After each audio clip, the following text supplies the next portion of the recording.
I want to answer this for you. I really want to.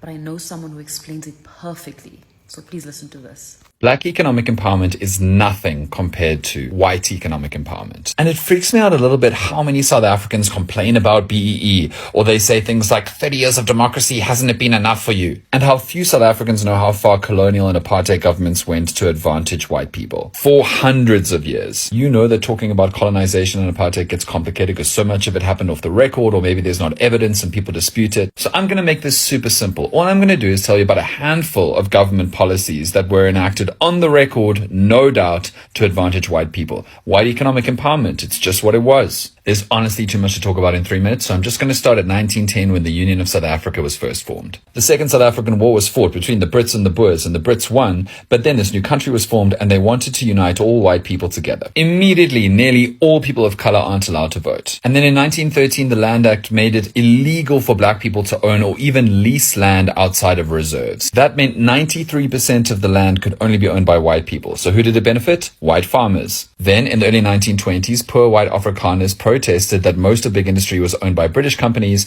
and those companies were hiring skilled black laborers over white laborers. In response, the government funded massive public works programs like building the Hartbeespoort Dam to create jobs for white workers. In 1924, the National Party came to power for the first time, and they immediately increased subsidies for white farmers and placed high tariffs on imported agricultural goods to give local farmers the advantage. Also in 1925, the Wage Act creates a minimum wage for white workers but not black workers, and the government offers incentives to companies who are applying for tenders. The more white people you employ, the more likely you are to get work. Let's jump forward to 1948 when the National Party returns to power and they formalize apartheid for the first time. And the first thing they did was direct massive funding towards social grants and welfare programs for poor white people and slashed funding for people of color. The state continually expanded education programs to upskill white workers while denying all of that to black people. In 1960, the apartheid state cut all funding for feeding schemes in black schools. The 1952 Urban Areas Act made it incredibly hard for black people to seek employment. In 1953, the Industrial Conciliation Act meant black people couldn't be classified as employees. They got no benefits, they couldn't unionize. In the 1950s and 60s, black people's pensions were fixed, which meant, with inflation, that those pensions were losing value. The Nats worked incredibly hard to help Afrikaner-owned business. In the 1960s, the apartheid government created African language radio stations and handed out hundreds of thousands, millions of radios to black people in townships. And then they gave advertising space to this massive new audience they'd created to Afrikaner-owned businesses. I've run out of time, but there's literally so much more like this. So before your next hot take on 30 years of democracy or BEE, exercise your reading skills and face some facts. Now with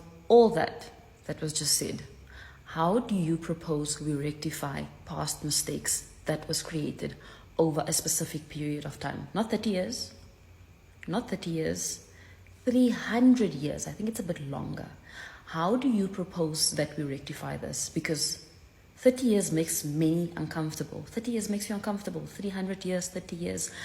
How do you propose we rectify all of that? How do you propose that we create a system that is equal and fair and equity is available for everyone?